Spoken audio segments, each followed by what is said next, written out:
करते हैं 13.2 एक्सरसाइज।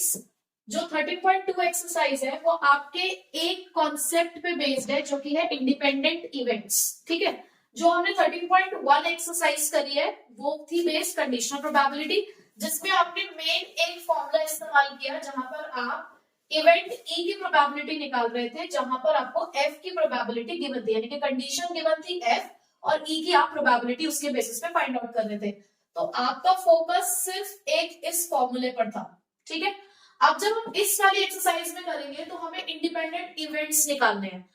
किसी भी दो इवेंट्स को अगर आपको इंडिपेंडेंट प्रूव करना है तो आपको ये कंडीशन सेटिस्फाई करनी होगी। क्या है कंडीशन? कि probability of A into probability of B, यानी कि इन दोनों की प्रोबेबिलिटी का product probability of intersection of two events के बराबर आएगा। यानी कि अगर इसका आंसर और इन दोनों को मल्टीप्लाई करके आंसर सेम आता है तो हम ये कह सकते हैं कि ये दोनों इवेंट्स क्या है? इंडिपेंडेंट है। ठीक है, अब क्वेश्चन नंबर 1 हमें दे रखा है probability of A 3/5, probability of B 1/5, probability of A intersection B निकालना है हमें, और दे रखा है क्वेश्चन में कि अगर ए और बी इंडिपेंडेंट इवेंट्स हैं तो।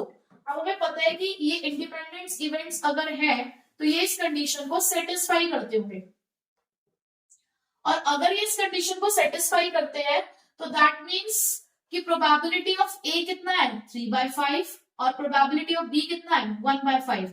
तो आंसर क्या आ गया आपका? 3/25। बस मिल गया आपको सॉल्यूशन। हो गया क्वेश्चन नंबर 1 सॉल्व। सेकंड करें, क्वेश्चन नंबर 2 है 2 cards are drawn at random. ध्यान से देखना कंडीशन क्या लिखी हुई है, अब स्टेटमेंट वाले क्वेश्चन है। 2 cards are drawn at random and without replacement. देखो इसको अंडरलाइन कर लो, बच्चा यहाँ गलती करता है।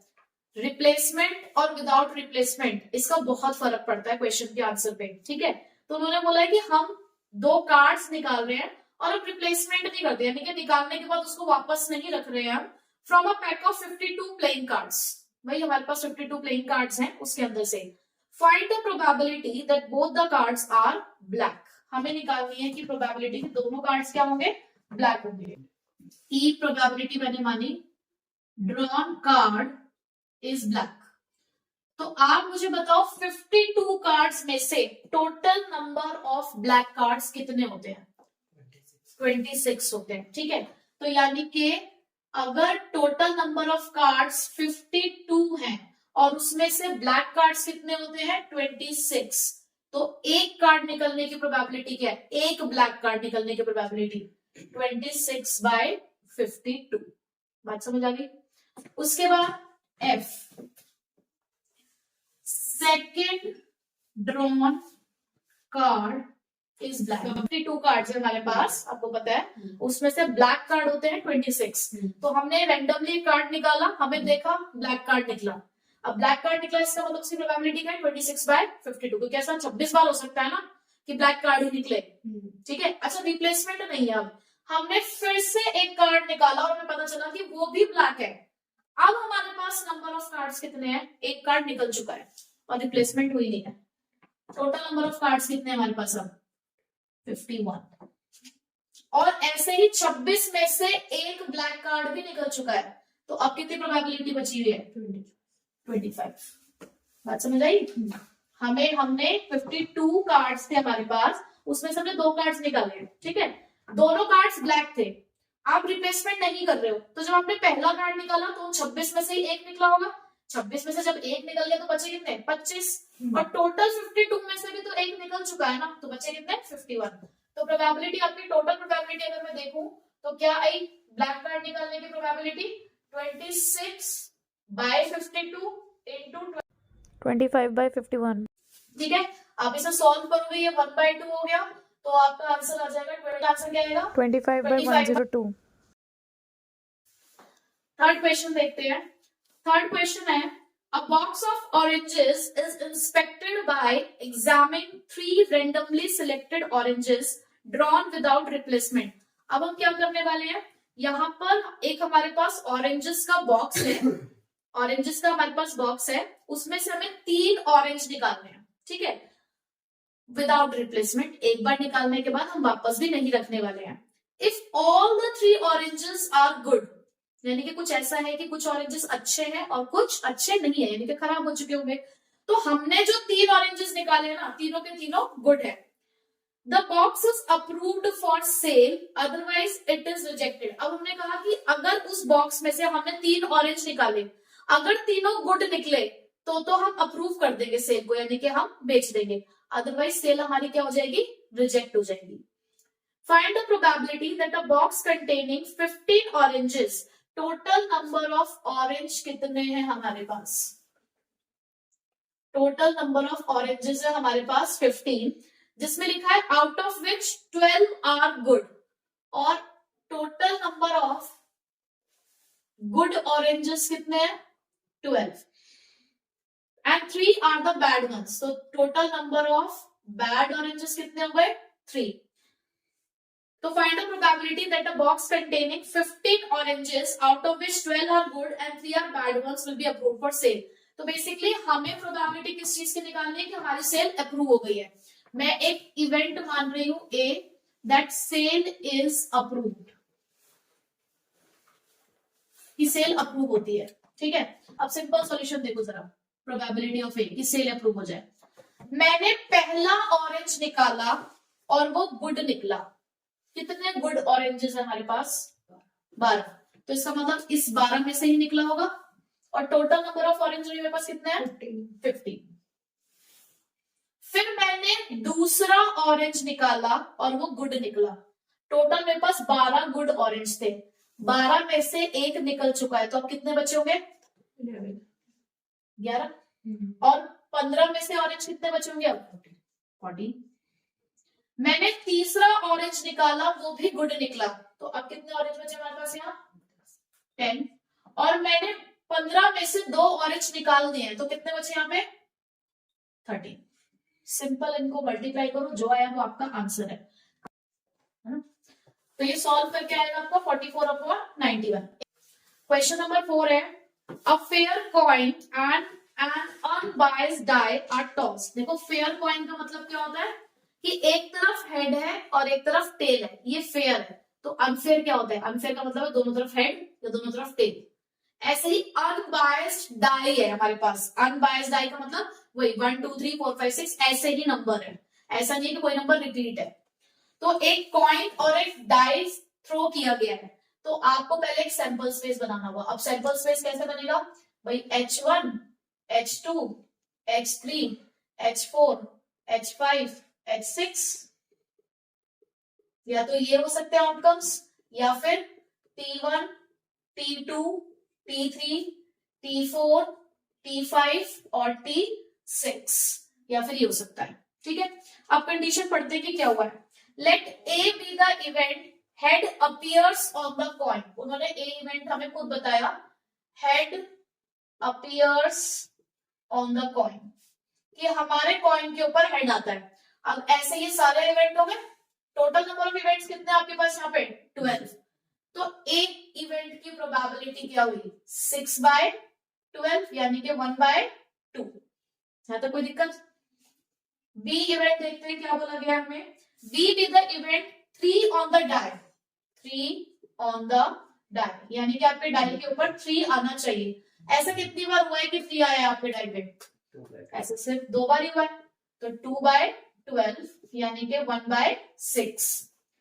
Check whether the A and B are independent events or not। आपको चेक करना है कि क्या इंडिपेंडेंट इवेंट्स हैं। तो इंडिपेंडेंट इवेंट्स की प्रोबेबिलिटी क्या है, इंडिपेंडेंट इवेंट्स की कंडीशन क्या है, अगर ये कंडीशन सेटिस्फाई हो गई दैट मीन्स आपके इवेंट्स इंडिपेंडेंट है, ठीक है। मेरे पास ए इवेंट की प्रोबेबिलिटी भी है, बी इवेंट की प्रोबेबिलिटी भी है, किस चीज की फाइंड आउट कर लूं, इंटरसेक्शन की। इंटरसेक्शन का मतलब दोनों में कॉमन, बताइए दोनों में कॉमन कितने इवेंट कितने आउटकम्स होंगे, हेड भी हो और डाई पे 3 भी हो, एक ही है, एक ही बार ऐसा हो रहा है, यानी कि 1/12। तो ठीक है, 1/12 equals to probability of A 1/2 into probability of B 1/6, तो आ गया ना इक्वल, दोनों तरफ इक्वल आ रहा है। Therefore A and B are independent events, ठीक है। नेक्स्ट 5th क्वेश्चन है हमारे पास, a die marked 1 2 3 in red, यानी कि एक डाई के अंदर हमने रेड कलर से 1 2 3 मार्क करा है, और ग्रीन मार्क करा है, और ग्रीन कलर से हमने मार्क करा है 4 5 6 को। इस टॉस यानी कि एक डाई उछाला गया है जिसमें रेड कलर से 1 2 3 लिखा है, ग्रीन कलर से 4 5 6। Let A be the event that the number is even. A event उन्होंने हमें बताया that the number is even. देखो यहाँ पर नंबर ऑफ आउटकम्स कितने हैं, यहाँ पर भी वही, अगर मैं यहाँ पे सैंपल स्पेस की बात करूं तो सैंपल स्पेस यही तो बनेगा ना, अगर एक ही डाइस उछाला गया है तो एक ही डाई अगर उछाला है तो यही हो सकता है ना सैंपल स्पेस। तो टोटल नंबर ऑफ आउटकम्स कितने हैं आपके पास यहाँ पे 6। इनमें से इवन नंबर कौन कौन से हैं 2 4 और 6। तो ए इवेंट की प्रोबेबिलिटी क्या हुई 3/6 यानी कि 1/2। ठीक है, उसके बाद उन्होंने बोला B be the event that the number is red, the number is red. अब मुझे आप बताइए रेड नंबर्स कहाँ है 1 2 3। तो बी इवेंट की भी प्रोबेबिलिटी क्या होगी आपकी 3/6, जिसको आप क्या लिख सकते हो 1/2। आगे लिखा हुआ है are A and B independent. क्या ए और बी इंडिपेंडेंट है? अब हमें पता है कि इंडिपेंडेंट के लिए हमें इस कंडीशन को सेटिस्फाई करना है।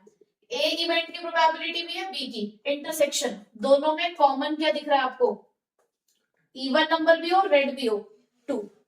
ठीक है, तो इसका मतलब इंटरसेक्शन की प्रोबेबिलिटी क्या है 1/6। तो देखो यहां आ रहा है 1/6, ए इवेंट की प्रोबेबिलिटी है 1/2, बी इवेंट की प्रोबेबिलिटी भी है 1/2, बट ये तो इक्वल नहीं आ रहे। 1/6 is not equals to 1/4, therefore A and B are not independent. 7th question देखो, given that the events A and B are such that, आपको प्रोबेबिलिटी ऑफ ए दे रखा है 1/2, probability of A union B दे रखा है आपको 3/5, and probability of B दे रखा है आपको P. Find P if they are mutually exclusive. आपको उन्होंने कंडीशन दी कि इवेंट म्यूचुअली एक्सक्लूसिव है। तो मैंने जब आपको फॉर्मूला लिखवाए थे 13.1 में, तो मैंने आपको दो चीजें बताई थी कि अगर आपके इवेंट्स म्यूचुअली एक्सक्लूसिव होते हैं तो उस केस में जो इंटरसेक्शन होता है उन दो इवेंट्स का वो 0 होता है। ठीक है, म्यूचुअली एक्सक्लूसिव का मतलब है कि उन दोनों इवेंट्स में कुछ कॉमन नहीं है। लेकिन अगर कोई इवेंट म्यूचुअली एग्जॉस्टिव होते हैं तो उस केस में आपके दोनों इवेंट्स का सम 1 के बराबर होता है। ठीक है, दोनों इवेंट्स की प्रोबेबिलिटी का सम 1 के बराबर होता है। तो अगर यहाँ पर फर्स्ट पॉइंट में हमसे पूछा गया म्यूचुअली एक्सक्लूसिव, तो दैट मीन्स हमें कंडीशन गिवन है कि इन दोनों इवेंट्स का जो इंटरसेक्शन है वो किसके बराबर है 0 के बराबर है। तो अब यहां पर आप यूनियन का फॉर्मूला लगाओ, probability of A probability of B minus A intersection B. तो देखो यूनियन हमें गिवन है 3/5, प्रोबेबिलिटी ऑफ ए है 1/2, ये पी दे रखा है और ये हो गया आपका 0। तो 3/5 ये इधर आ जाएगा 1/2 इज इक्वल्स टू पी। तो पी की वैल्यू क्या आ गई, आप एलसीएम लोगे 10, 6 - 5 यानी कि पी की वैल्यू आ गई 1/10। सेकेंड केस में उन्होंने हमें बता दिया है कि दोनों इवेंट्स इंडिपेंडेंट है। अब दोनों इवेंट्स अगर इंडिपेंडेंट है दैट मीन्स ये इस कंडीशन को सेटिस्फाई करते हैं कि दोनों की प्रोबेबिलिटी का प्रोडक्ट इसके इंटरसेक्शन के बराबर है। तो कितना दे रखा है 1/2। प्रोबेबिलिटी ऑफ पी हमें नहीं पता कि भाई प्रोबेबिलिटी ऑफ पी कितना है, प्रोबेबिलिटी ऑफ पी तो हमें फाइंड आउट करना ही है ना। और इंटरसेक्शन क्या है आपके पास इस केस में, चलो हमने लगाओ यहाँ पर भी A plus P B minus A intersection B. ठीक है, आपको ये भी नहीं है ये भी नहीं है ना, कोई बात नहीं, फॉर्मूला लगाओ। यहाँ पर आएगा 3/5, ये आपको कितना गिवन है 1/2 प्लस टी माइनस दिस। पर आपको यहां से वैल्यू तो मिल सकती है ना, आप इसको इधर लेकर जाओ, A intersection B 1/2 plus T, ये इधर जाके माइनस हो जाएगा -3/5, A intersection B P 1/2 minus 3/5 solve करके कितना आएगा आपका, ये आ जाएगा आपका माइनस का 1/10। तो देखो ये आपको वैल्यू मिल गई। मिल गई इंटरसेक्शन की वैल्यू, इसको यहाँ अप्लाई करो, p माइनस 1/10। तो भाई देखो आपके पास क्या बचा है यहाँ पे, ये तो है आपका, अगर मैं एलसीएम ले लू यहाँ पे तो 10p minus 1/10 is equals to p/2। अब आप करोगे क्रॉस मल्टीप्लाई,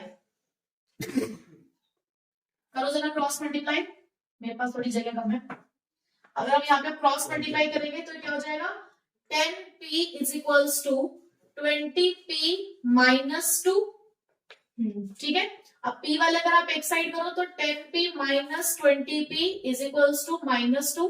तो minus 10p is equals to -2, minus से minus cancel, p is equals to 2/10 यानी के 1/5। अब हमारे पास क्वेश्चन नंबर 13 है, 2 balls are drawn at random with replacement। देखो हमारे लिए वर्ड बहुत इंपॉर्टेंट होता है कि रिप्लेसमेंट है या विदाउट रिप्लेसमेंट है। रिप्लेसमेंट का मतलब क्या है, आपने बॉल निकाली और वापस डाल दी, ठीक है। So 2 balls are drawn at random with replacement from a box containing 10 black balls। आपके पास एक ही बॉक्स के अंदर 10 black balls है और 8 red balls है। Find the probability that, आपको probability सबसे पहले किस चीज की निकालनी है, that both the balls are red, कि दोनों बॉल्स आपकी कितनी हो, रेड हो। अब देखो रेड बॉल आने की प्रोबेबिलिटी आपकी क्या है, आपके पास total number of red balls कितनी है, 8, और टोटल नंबर ऑफ बॉल्स कितनी है, 10, यानी कि आपने 10 में से एक बॉल निकाली है और उनमें से क्योंकि वो रेड बॉल है तो 8 में से निकली है वो, तो रेड बॉल आने की प्रोबेबिलिटी है 8/18। दूसरी बॉल भी रेड हो, अब आपने क्या किया, पहली बॉल निकाली, वापस दोबारा से बॉक्स में डाल दी। भाई जब आपने पहली बॉल निकाली होगी तो बॉक्स में टोटल नंबर ऑफ बॉल्स कितनी रह गई होंगी, 17, ठीक है, और रेड बॉल्स कितनी रह गई होंगी, 7। लेकिन आपने क्या किया, वापस डाल दिया, वापस डाल दिया तो फिर से नंबर उतना ही हो गया ना। तो यानी कि जब दूसरी बार रेड बॉल निकलेगी तो प्रोबेबिलिटी रिपीट करेगी आपकी, वही 8/18, ठीक है। तो ये आ गया आपका 16/81। नेक्स्ट कंडीशन है, first ball is black and second is red. भाई पहली बॉल जो निकाली वो ब्लैक है और सेकंड रेड है, क्लियरली बताया उन्होंने, पहली ब्लैक दूसरी रेड। तो पहली अगर ब्लैक निकल रही है तो 10/18, क्योंकि total number of black balls है आपके पास 10। रेड बॉल निकलने की प्रोबेबिलिटी अगेन वही 8/18, सिचुएशन यही खत्म होती है, ठीक है। तो यहां पर आपकी प्रोबेबिलिटी क्या आई फिर, तो ये प्रोबेबिलिटी आ गई आपकी 20/81। नेक्स्ट प्रोबेबिलिटी निकालनी है, one of them is black and other is red. अगर आप इसे देखें तो लगभग ये आपको लगेगा कि सेकंड पॉइंट जैसा ही है कि एक ब्लैक है एक रेड है, लेकिन ये उसका हाफ पार्ट है, ये सेकंड पॉइंट उसका हाफ पार्ट है। क्यों, यहां उन्होंने आपको क्लियरली बता दिया कि पहले ब्लैक निकली बाद में रेड, वहां वो कह रहे हैं कि पहले चाहे कोई सी निकले बाद में कोई सी निकले, एक ब्लैक और एक रेड होनी चाहिए। तो यहाँ ना दो सिचुएशन बनती है कि ऐसा हो सकता है कि पहले ब्लैक बॉल निकली फिर हमारी रेड बॉल निकली, या ऐसा भी तो हो सकता है कि पहले रेड निकल गई फिर ब्लैक निकली। यहाँ तो दो सिचुएशंस क्रिएट हो गई ना आपकी। तो यहाँ पे इसका आंसर आप ऑलरेडी निकाल चुके हो 20/81, इसका भी आएगा आपका 20/81, तो ये आ गया आपका प्रोबेबिलिटी 40/81, ठीक है, क्लियर हो गई बात। तो यहाँ पर ये चीज ध्यान रखनी है, वन ऑफ देम, उन्होंने ये नहीं बताया कि कौन सा पहले और कौन सा बाद, ये बताया कि एक रेड और एक ब्लैक होनी चाहिए, तो वो कभी भी हो सकता है। तो ये नहीं करना कि एक सिचुएशन निकाल के छोड़ दिया, दोनों सिचुएशंस लेनी है, ठीक है। क्वेश्चन है, अच्छा क्वेश्चन है, इंपॉर्टेंट भी है, मैं कहूंगी कि एक important question. Probability of solving specific problem independently by A and B are 1/2 and 1/3। यानी कि कोई आपके सामने ना एक प्रॉब्लम है, उसको सॉल्व किया जा रहा है, तो A solves the problem, इसकी प्रोबेबिलिटी आपको दे रखी है कि अगर उस प्रॉब्लम को A सॉल्व करता है तो उसकी प्रोबेबिलिटी 1/2 है, और अगर उसी सेम प्रॉब्लम को B सॉल्व करता है तो उसकी भी उन्होंने आपको प्रोबेबिलिटी दे रखी है, क्या, 1/3, ठीक है। पहली लाइन समझ में आई, probability of solving a specific problem interdependently, मतलब इंडिपेंडेंटली मतलब दोनों अलग अलग अपनी प्रॉब्लम को सॉल्व कर रहे हैं। तो ए प्रॉब्लम सॉल्व कर लेता है, उसकी प्रोबेबिलिटी 1/2 है, और बी सॉल्व करता है, उसकी प्रोबेबिलिटी 1/3 है। If both try to solve the problem independently, दोनों अगर इंडिपेंडेंटली प्रॉब्लम को सॉल्व करते हैं, फाइंड द प्रोबेबिलिटी किस चीज की, that the problem is solve, कि प्रॉब्लम सॉल्व हो गई है। ठीक है, तो देखो प्रोबेबिलिटी है द प्रॉब्लम इज सॉल्व। देखो कोई भी एक प्रॉब्लम को सॉल्व करेगा तो आंसर आ जाएगा। ठीक है, दोनों इंडिपेंडेंटली मतलब दोनों अलग अलग प्रॉब्लम को सॉल्व कर रहे हैं। या तो कोई एक प्रॉब्लम को सॉल्व करे तो भी सॉल्यूशन निकल जाएगा, दोनों सॉल्व करेंगे तो भी प्रॉब्लम का सॉल्यूशन निकल जाएगा। ठीक है, हमारे पास उन्होंने क्वेश्चन दिया है problem is solve, problem solve हो रही है। तो पहली सिचुएशन आती है, अच्छा आप मुझे बताओ कि ए के प्रॉब्लम सॉल्व होने की प्रोबेबिलिटी 1/2 है, तो ए doesn't solve the problem, इसकी प्रोबेबिलिटी क्या होगी 1 - 1/2, क्योंकि किसी भी इवेंट के होने या ना होने प्रोबेबिलिटी का सम क्या होता है 1। किसी भी इवेंट के होने या ना होने की प्रोबेबिलिटी का सम क्या होता है 1। तो अगर ए प्रॉब्लम को सॉल्व कर लेता है, उसकी प्रोबेबिलिटी अगर 1/2 है, तो वो सॉल्व नहीं कर पाएगा, उसकी प्रोबेबिलिटी क्या है 1 - 1/2। लाइकवाइज यही काम आप बी के लिए भी निकालोगे, that B doesn't solve the problem, कि बी प्रॉब्लम सॉल्व नहीं कर पा रहा है, तो 1 - 1/3 यानी कि 2/3। ठीक, अब हमारे पास तीन सिचुएशन आएंगी यहाँ पर। अगर ए ने प्रॉब्लम सॉल्व कर ली तो ए के प्रॉब्लम सॉल्व करने की प्रोबेबिलिटी क्या है 1/2, बट बी प्रॉब्लम को सॉल्व नहीं कर पाया है, तो 2/3। दूसरी सिचुएशन, बी ने सॉल्व कर लिया है, उसकी प्रोबेबिलिटी क्या है 1/3, लेकिन ए सॉल्व नहीं कर पाया, उसकी प्रोबेबिलिटी क्या है 1/2, प्लस दोनों ने सॉल्व कर लिया, उसकी प्रोबेबिलिटी क्या है 1/2 इंटू 1/3। भाई ए के सॉल्व करने की प्रोबेबिलिटी इंटू बी के सॉल्व करने की probability.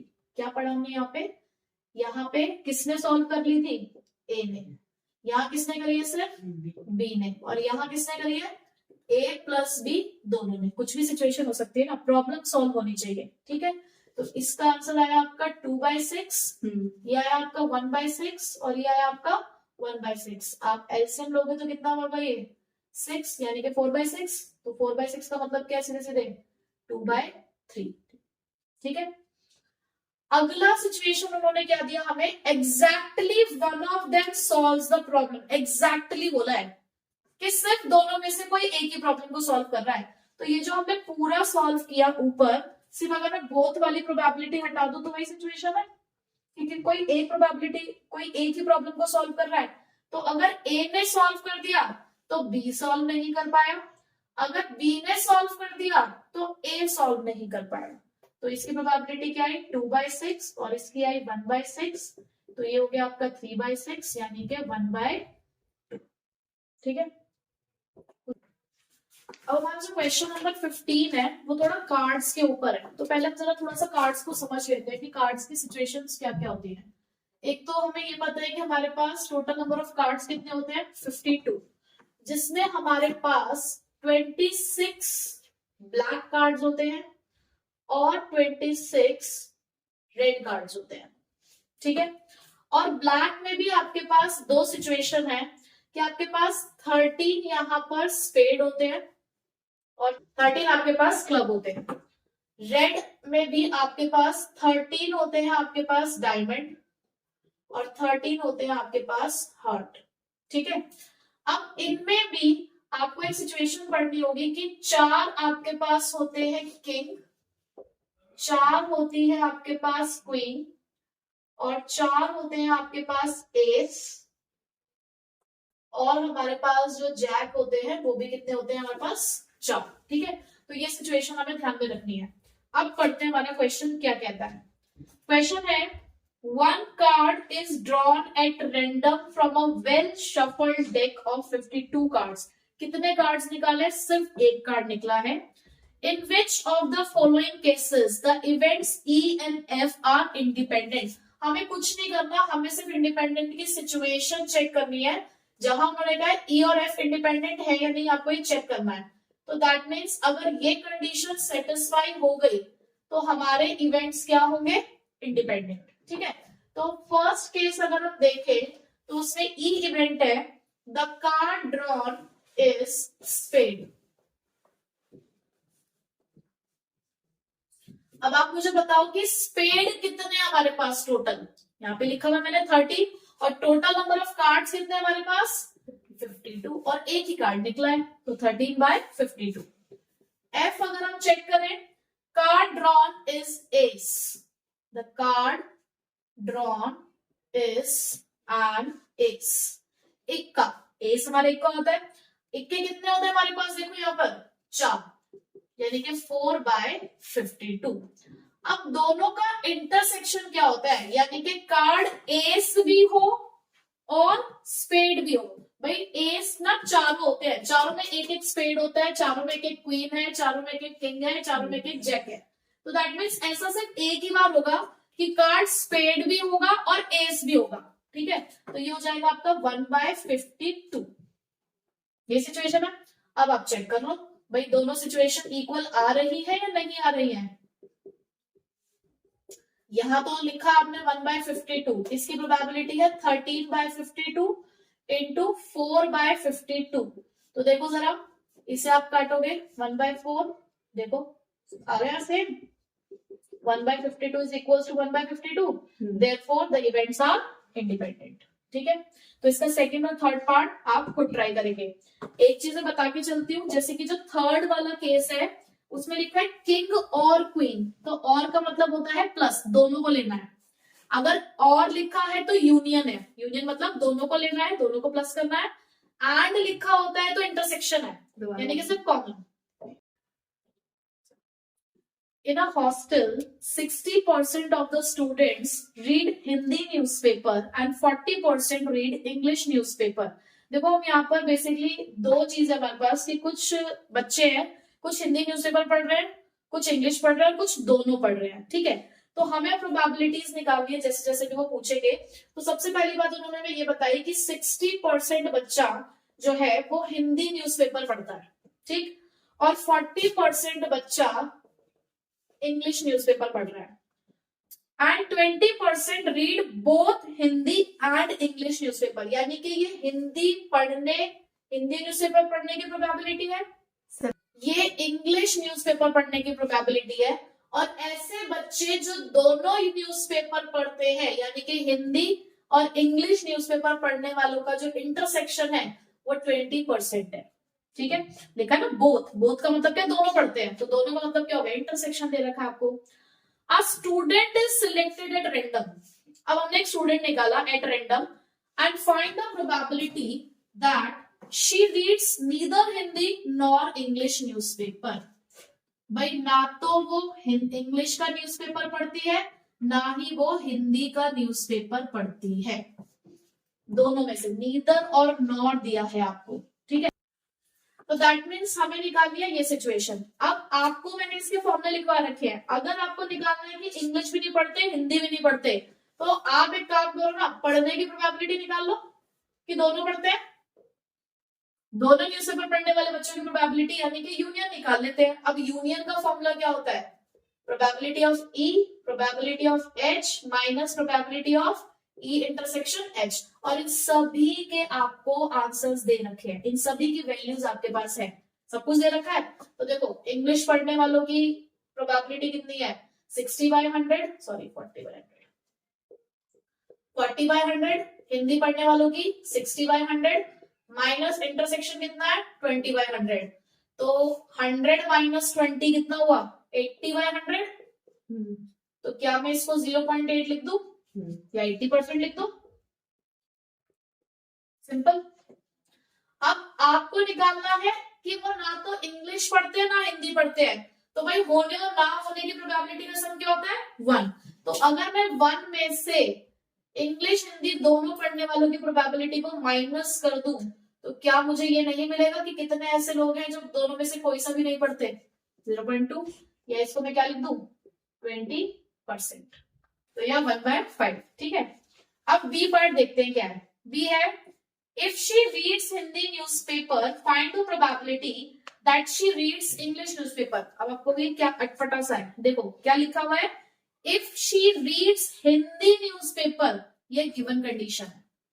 Find the probability that she reads English newspaper, basically आपसे पूछा गया है E/H कि अगर वो हिंदी न्यूज़पेपर पढ़ती है तो प्रोबेबिलिटी निकालो कि वो इंग्लिश न्यूज़पेपर पढ़ती है।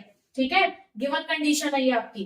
तो इसका फॉर्मूला क्या बनेगा आपका, P इंटरसेक्शन H अपॉन में प्रोबेबिलिटी ऑफ H। भाई इंटरसेक्शन क्या है आपके पास 20/100 और प्रोबेबिलिटी ऑफ H क्या आपके पास 60/100। तो बेसिकली आप इसको सॉल्व करोगे तो सिंपल क्या बचेगा 1/3। C, if she reads English newspaper find the probability that she reads Hindi newspaper. Same काम बोला है, कंडीशनल प्रोबेबिलिटी है, बस रिवर्स कर दिए सिचुएशन कि अगर वो इंग्लिश न्यूज़पेपर पढ़ती है तो आपको हिंदी न्यूज़पेपर पढ़ने की प्रोबेबिलिटी निकालनी है। तो भाई इंटरसेक्शन तो सेम ही रहेगा, सिर्फ अपॉन में जो प्रोबेबिलिटी है वो आपको ई की लिखनी है। ठीक है, तो इंटरसेक्शन है 20/100, इंग्लिश न्यूज़पेपर पढ़ने की प्रोबेबिलिटी है 40/100, तो आपका आंसर आ गया 1/2। तो बस इसी तरीके के क्वेश्चन है आपके, आपको पहचानना है क्या गिवन है, क्या निकालना है। तो ये वाली एक्सरसाइज भी हमारी कंप्लीट होती है। जो क्वेश्चन मैंने छोड़े हैं इसके अंदर वो एक बार आप खुद ट्राई करेंगे, फॉर्मूले बेस्ड क्वेश्चन दिया हो जाएंगे। ठीक है।